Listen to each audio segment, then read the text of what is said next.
The reason people struggle with this is because the president's rhetoric doesn't always match his policy, and it doesn't always match the direction, the action that the White House takes. And so it's confounding. This is Allison Camerata. She's confounded. It means retarded. The infinite, transcendent emptiness between the ears of Allison with a Y, nice one, universe, is of course strongly correlated with the unfortunate revelation that we are watching CNN, meaning her perpetual confoundedness isn't so much a result of the complex nature of the stable genius that is Donald Trump as it is the result of her universal inability to process events that exceed the complexity of sorting jelly beans by color. Now, I'm no scientist, but if I had to guess based on the evidence, I'd say this is probably why the universe not only perma-trolled her by questioning her existence with her own existence, but also, for real, put a lane in the middle of her name and a not-so-subtle suggestion to just go ahead and stick to silence. When they hear the president say things like, well, there were good people on both sides, and just now, when the president spoke, he said all of the right things. He said we stand with the Jewish community. He said we have to forcibly condemn anti-Semitism. It must be defeated. Those are all wonderful words. And then he quickly pivots to there's a lot of things we need to be looking at into in this country, which everyone knows is code. Skip. Well, I think we are at a moment here, Allison, where all of us as Americans are watching the same movie, and yet somehow we're seeing dramatically different things play out on the screen. This is former White House aide Cliff Sims, and that is actually important. The reason it's important is most easily illustrated by this February 2019 article in the New York Times, written by Maggie Haberman, that gleefully celebrates the fact that Cliff Sims, this guy, is as of this interview actively suing President Trump because of a tell-all book he wrote about the president and his team. The short way of saying that is, Cliff Sims is about as far from a Trump sycophant as you can get.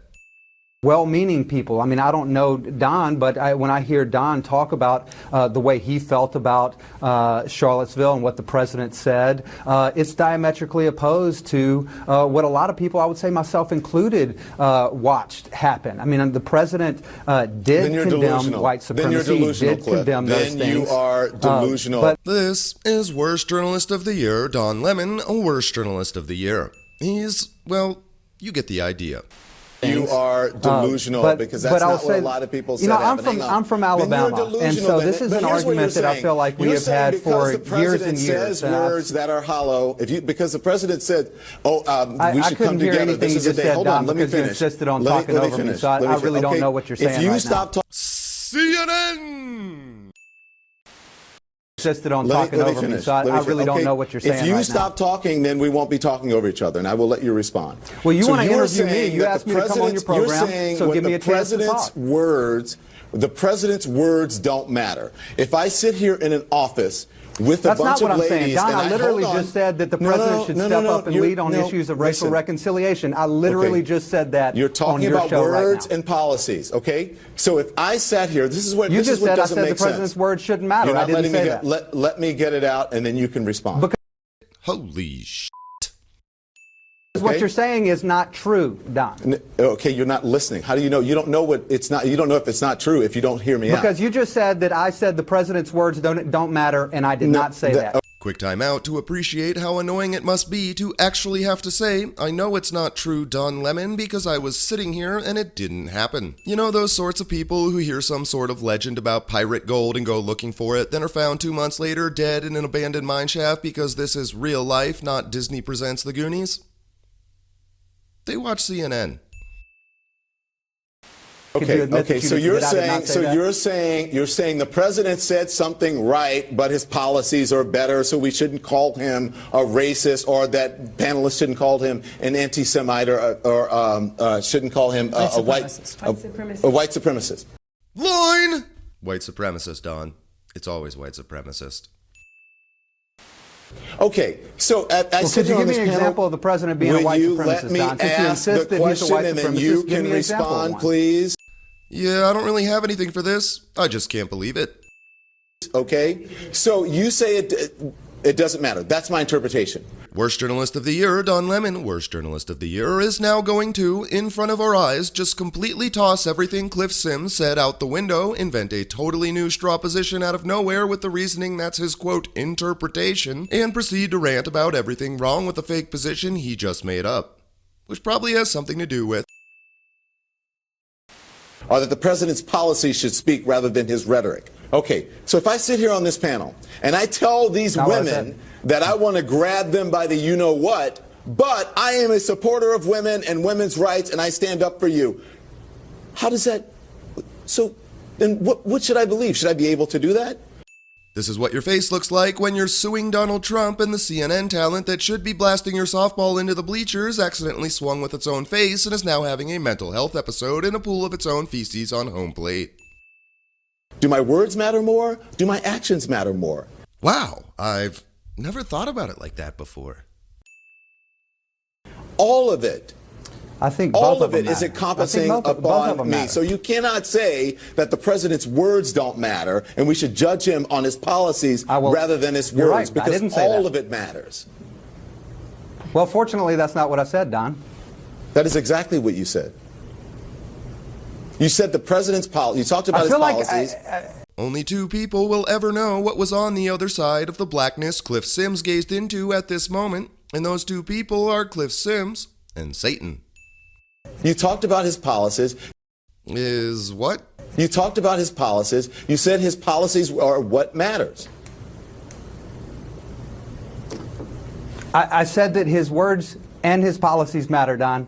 I said the president should step up and lead on the issue of race, that I don't feel like he's done a great job in that, but I also think he gets unfairly criticized at times, and you take it a step too far. You couldn't name a single example of the president being a white supremacist, and yet you I never called the perpetuate president that a white ridiculous notion supremacist. I never called the president a white supremacist. So if you're watching the wrong program, or you're not hearing what I'm saying, what I have called the president is racist. When you call nations shithole countries, when you call African American players sons of bitches, when you say that there are fine people on both sides, when you lie, that is when you're when you redline black people from housing. When you say that the Central Park Five should go to jail, why don't we just take a specific example? Evidence of racist behavior. I'm not going to sit here and just let you just yell at me. I mean, if you want to interview me, I'm happy to talk to you. But if you're just going to sit here and I'm trying to interview you, but you're talking over me.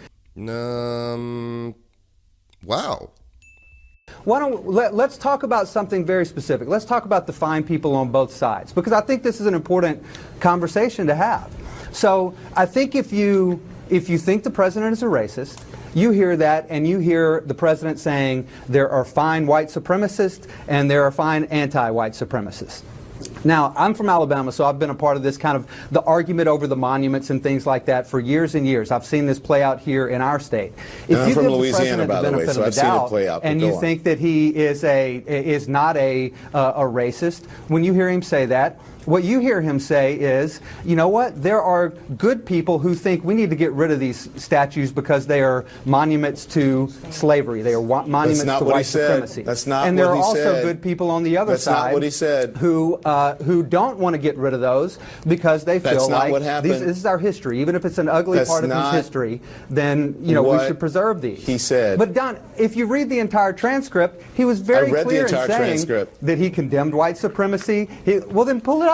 Pull it up. Then then you're lying to your audience, Don, because he said that. I read the entire transcript. I'm trying to explain to you something bigger here, Don, that we're at a moment in American history where, again, we are watching the same movie on television and we're seeing dramatically different things. I don't think that you're insincere. I think you truly believe that. And I'm just telling you that there is a wide swath of this country that heard something dramatically different in that moment. And frankly, I don't think it's good for the country that we're sitting here relitigating this over and over and over again. All this does is stoke division. I came on here to talk about the White House Correspondents' Dinner and whatever else you wanted to talk about, and we're just going to relitigate this over and over. And you are contributing to this moment in history where we are extraordinarily divided. And I don't think I'm not the person who said that there were fine people on both sides.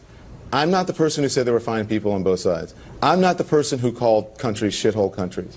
I'm not the person who called people sons of bitches. You actually don't even know if he said that, because that's another one of those. It was based off of anonymous sources, and people in the room say that blah, blah, blah. You actually don't know if he said that. Okay, yeah, yes, I do know. I do know that he said that. And it's not blah, blah, blah. And so, and the fact that you have this attitude that you have about this, and that you say that I am somehow contributing to have a conversation, to actually tell the truth, to actually call people on, well, I don't think we're having to hold a them conversation. accountable for their words and their actions all at the same. I'm still talking, and you're talking over me. You can't have a conversation that way. You have to listen. So I sat here and I let you say what you had to say, and now it's my turn to say what I have to say. Actually, no, you didn't. You interrupted me like 1,000 times. No, I haven't. Well, we haven't been on. We haven't been on air long enough to do it 1,000 times. So, give me any more questions you got. I'm happy to answer them. Lay them on me. Yeah. Well, listen. I would love to continue with you, but I'm going to get to something that is better, and someone who actually tried to bring this country together, and that is the former president of the. Nah, I'm good. That's it for today. If you enjoyed this content, please like, share, and subscribe. And if you'd like to see more of it, consider supporting this channel through patronage, one-time donations, or by purchasing a shirt, mug, or the new Feels Good Man album, all of which can be done at johnwardcinematics.com. Details on how to win this month's giveaway, an official Donald Trump 2019 St. Patty's Day MAGA hat, are also on the website. Thank you for watching. I'm John Ward, and until next time, remember, you're a world champion. Don't let your memes be dreams.